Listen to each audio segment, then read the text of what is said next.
Israel is son, servant, disciple, and witness. And what Isaiah does is define Israel in all those ways, but show how they have failed in all those ways. Israel is an unfaithful son that doesn't know its father.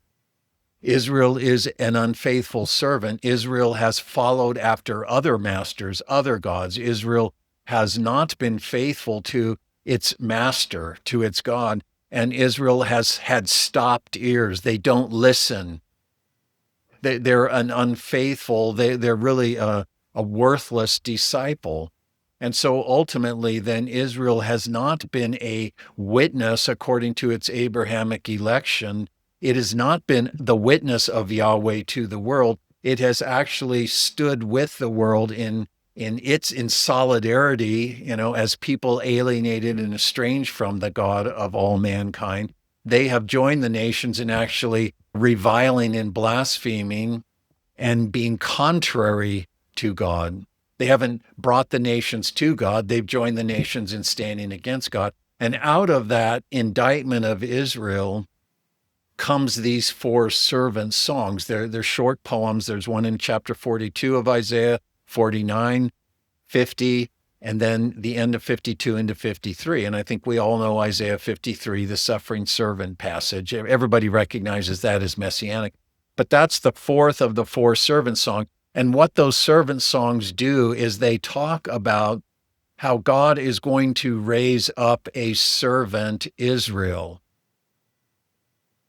but a servant who will be a faithful disciple, who will have the ears of disciples, a servant who will be filled with the Spirit, who will minister the power and the life of the Spirit in the world. Israel had the Spirit dwelling in their midst, and they were to be empowered and led and cared for. They were the people of the Spirit. Well, now God is saying, I'm bringing a servant who I will put my Spirit upon him, and he will bring justice, and he will be this, and he will be that. Well, also, particularly in chapter 49, this servant Israel is to be the servant through whom God will restore and reconstitute, bring back together Israel.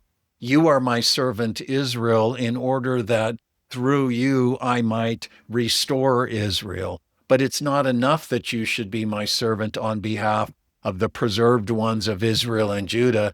I will make you a light of the nations, right? I will make you a covenant of the people, so that my salvation, my deliverance will go to the ends of the earth. So this servant in the servant songs comes up out of Israel, and he is Israel in truth. He's the son, servant, disciple, witness that Israel never was.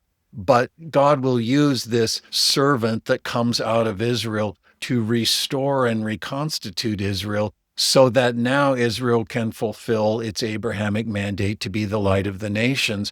And so God says, it's not enough that you should just be my servant for the sake of Israel, but through you I will take my salvation to the ends of the earth.